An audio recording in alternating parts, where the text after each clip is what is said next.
हरे कृष्णा दोस्तों, कैसे हैं आप।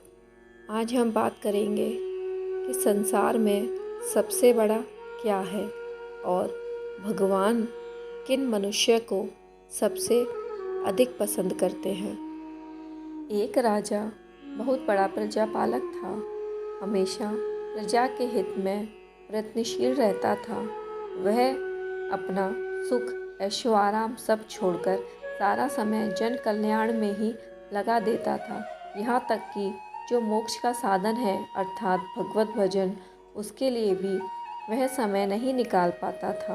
एक सुबह राजा वन की तरफ भ्रमण करने के लिए जा रहा था कि उसे एक देव के दर्शन हुए। राजा ने देव को प्रणाम करते हुए उनका अभिनंदन किया और देव के हाथों में एक लंबी चौड़ी पुस्तक देखकर उनसे पूछा, महाराज, आपके हाथ में यह क्या है। देव बोले, राजन, यह हमारा बही खाता है जिसमें सभी भजन करने वालों के नाम हैं।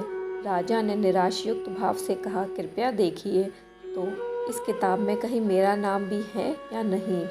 देव महाराज किताब का एक एक पृष्ठ उलटने लगे, परंतु राजा का नाम कहीं भी नजर नहीं आया।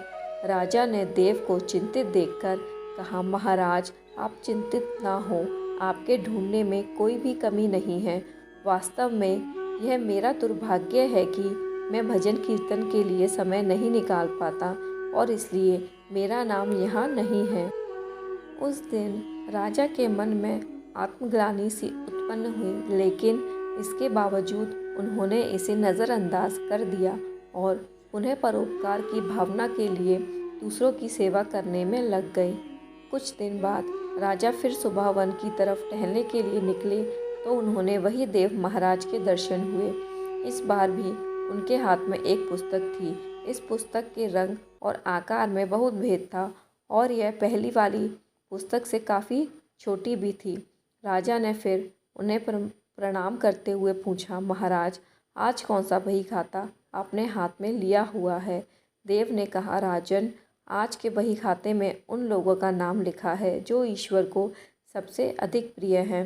राजा ने कहा, कितने भाग्यशाली होंगे वे लोग, निश्चित ही वे दिन रात भगवत भजन में लीन रहते होंगे। क्या इस पुस्तक में कोई मेरे राज्य का भी नागरिक है।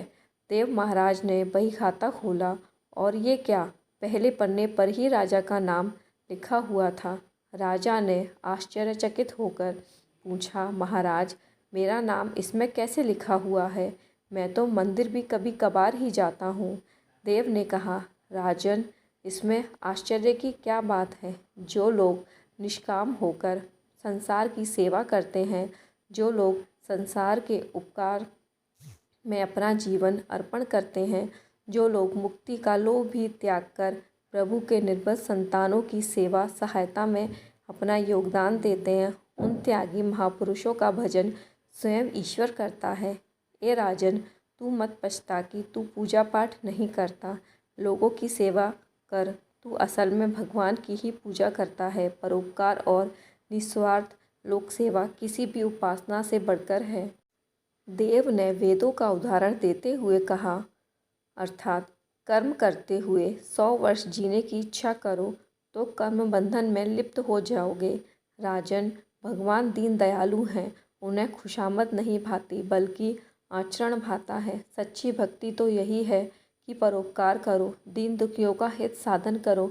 अनाथ, विधवा, किसान व निर्धन आज अत्याचारों से सताए जाते हैं, इनकी यथाशक्ति सहायता और सेवा करो और यही परम भक्ति है।